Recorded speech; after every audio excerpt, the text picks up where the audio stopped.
Hi everyone. 24th January, Shift 2 question number 21. Numerical type or India type question ആണ് നമ്മൾ discuss ചെയ്യുന്നത്. 0.25 gram of an organic compound A containing carbon, hydrogen and oxygen. അപ്പോൾ ഇതിലൊരിക്കലും നമുക്കറിയാം കാർബണോ ഹൈഡ്രജനോ മാത്രമല്ല, അതിൻ്റെ കൂടെ ആരുമുണ്ട്, ഓക്സിജനും ഉണ്ട്. Using combustion method, there was an increase in the mass of calcium chloride and potash tube in the end of the experiment. അപ്പോൾ നമുക്ക് അത് നോക്കിക്കോളാം. നോക്കൂ, ഇതാണ് ലെയ്ബിക് എക്സ്പെരിമെൻ്റ് സെറ്റപ്പ്. ഇതാണ് നമ്മളുടെ കാൽസ്യം ക്ലോറൈഡിൻ്റെ ആ ഒരു സെറ്റപ്പ്. ഇപ്പുറത്ത് KOH. മക്കളെല്ലാവരും മനസ്സിലാക്കേണ്ടത്, കാൽസ്യം ക്ലോറൈഡ് ആരെ അബ്സോർബ് ചെയ്യും? വാട്ടറിനെ, മോയ്സ്ചറിനെ അബ്സോർബ് ചെയ്യും. അതുപോലെ KOH ആരെ അബ്സോർബ് ചെയ്യുന്നു? കാർബൺ ഡൈ ഓക്സൈഡിനെ അബ്സോർബ് ചെയ്യുന്നു. ഓക്കെ, അപ്പോൾ ഇയാളുടെ മാസ് കൂടുന്നു എന്ന് പറഞ്ഞാൽ, കാൽസ്യം ക്ലോറൈഡിൻ്റെ മാസ് കൂടുന്നു എന്ന് പറഞ്ഞാൽ അത് വാട്ടറിൻ്റെ മാസ്സാണ്. അതുപോലെ KOHൻ്റെ മാസ് കൂടുന്നു എന്ന് പറഞ്ഞാൽ അത് കാർബൺ ഡൈ ഓക്സൈഡിൻ്റെ മാസ്സാണ്. നോക്കൂ, നമ്മുടെ ക്വസ്റ്റ്യനിൽ അവർ പറഞ്ഞു മാസ് ഓഫ് കാൽസ്യം ക്ലോറൈഡ് കൂടി എന്ന് പറഞ്ഞാൽ വാട്ടറിൻ്റെ മാസ് അല്ലേ, പൊട്ടാഷ് ട്യൂബിൻ്റെ മാസും കൂടി എന്ന് പറഞ്ഞാൽ കാർബൺ ഡൈ ഓക്സൈഡിൻ്റെ മാസ്. സോ ആ എമൗണ്ട് എത്രയാണ് എന്ന് പറയുന്നു. ആദ്യത്തെ കാൽസ്യം ക്ലോറൈഡിൽ 0.15 എന്ന് പറയുമ്പോൾ വാട്ടറിൻ്റെ മാസ്. അതുപോലെ ഇവിടെ 0.1837 അത് കാർബൺ ഡൈ ഓക്സൈഡിൻ്റെ മാസ്. അങ്ങനെയാണെങ്കിൽ the percentage of oxygen in the compound, നമുക്കൊരു കാര്യം ചെയ്യാം, നമുക്കിതിൽ എത്ര കാർബൺ ഉണ്ട്, എത്ര ഹൈഡ്രജൻ ഉണ്ടെന്ന് കണ്ടുപിടിക്കാം. നോക്കൂ, ഞാൻ ഇവിടെ ചെയ്യുന്നു mass of water.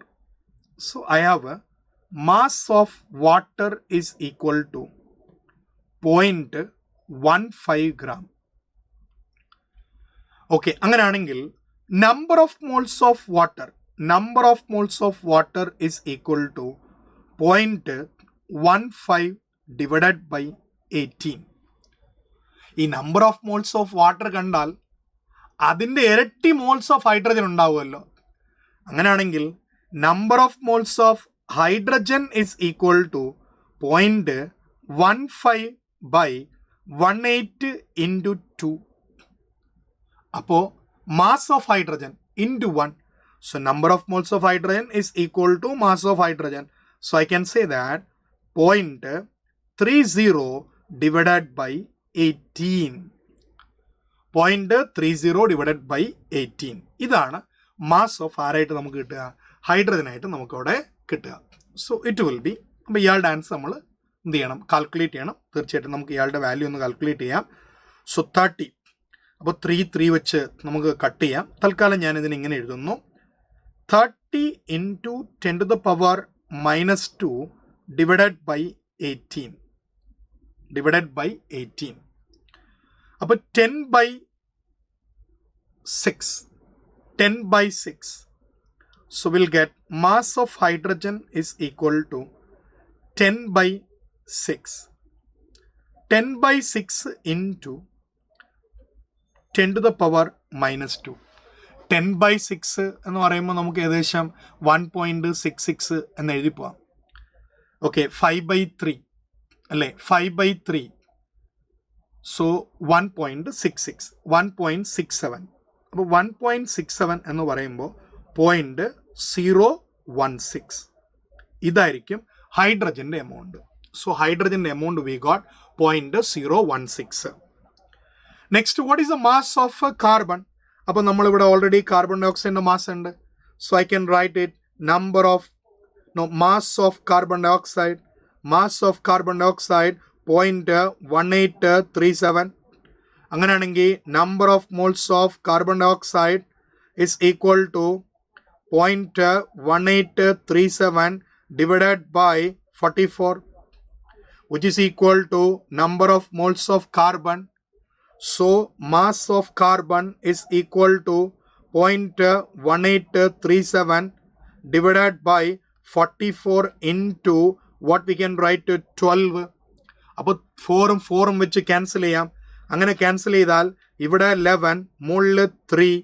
So what we get finally 0.1837 into 3 divided by what comes there 11.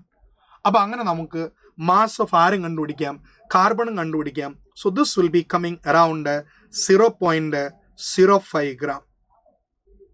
അപ്പം നമുക്ക് ഈ ക്വസ്റ്റ്യനകത്ത് ആരുടെ എല്ലാം മാസ് കിട്ടിയെന്ന് ചോദിച്ചാൽ 0.166 ആണ്. അപ്പം ഇവിടെ നമുക്ക് 17 എന്നിടാം. സോ മാസ് ഓഫ് ഹൈഡ്രജനും കിട്ടി, മാസ് ഓഫ് കാർബണും കിട്ടി. ടോട്ടൽ മാസ് തീർച്ചയായിട്ടും നമ്മൾ പഠിച്ചിട്ടുണ്ട് 0.25 gram ആണ്. അങ്ങനെയാണെങ്കിൽ ഇതിൽ നിന്നും നിങ്ങൾക്ക് ആരുടെ മാസ് കണ്ടുപിടിക്കാം? മാസ് ഓഫ് ഓക്സിജൻ കണ്ടുപിടിക്കാം. അപ്പം നമുക്കൊരു കാര്യം ചെയ്യാം, അടുത്ത പേജിലേക്ക് ഒന്ന് പോകാം. So I can write there mass of hydrogen is equal to 0.017 gram. Mass of carbon is equal to 0.05. Total ഇതിൻ്റെ മാസ് 7.6.0. ഇത്രയാണ് നമ്മളുടെ കാർബണും ഹൈഡ്രജനും കൂടെ ചേർന്ന് മാസ്. അങ്ങനെയാണെങ്കിൽ കുട്ടികളെ total mass is equal to 0.25. അങ്ങനെ അതിൽ നമ്മൾ ആരെ കുറയ്ക്കണം? ഈ മാസ് കുറയ്ക്കണം. അങ്ങനെ നമുക്ക് ആരെ കിട്ടും? മാസ് ഓഫ് ഓക്സിജൻ കിട്ടും. സോ 0.250 നിന്നും നമ്മൾ 0.067 കുറയ്ക്കുന്നു. അങ്ങനെയാണെങ്കിൽ നമുക്ക് ആരെ കിട്ടും? മാസ് ഓഫ് ഓക്സിജൻ കിട്ടും. Let's do that. So it will be 3. 14 നിന്ന് 6 കുറയ്ക്കുക. അപ്പോൾ ഇറ്റ് വിൽ ബി 8. സോ 0.183 അല്ലേ? 0.183. അപ്പോൾ അതിൻ്റെ പെർസെൻറ്റേജ് നമ്മൾ കാണേണ്ടത്.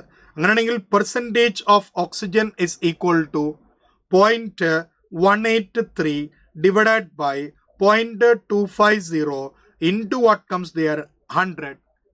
So I can do like this. 18.3 divided by 25 into 100 which is equal to 18.3 into 4. 18.3 into 4 എന്നാണ്. അപ്പോൾ നമുക്കറിയാം 18.3 എന്ന് പറയുമ്പോൾ 36.5 ഏകദേശം 73 അടുപ്പിച്ച് നമ്മൾ ആൻസർ വരുമായിരിക്കും. അപ്പം നമുക്ക് ഇതിനകത്ത് പെർസെൻറ്റേജ് എന്ന് പറയുന്നത് let's write as almost 73. Okay, അപ്പോൾ 73% is the answer for this particular question. അപ്പം നിങ്ങൾ ചെയ്യുമ്പോൾ നിങ്ങളത് എക്സാക്റ്റ് ആയിട്ട് തന്നെ ചെയ്യാൻ വേണ്ടി ശ്രമിക്കുക. Thank you.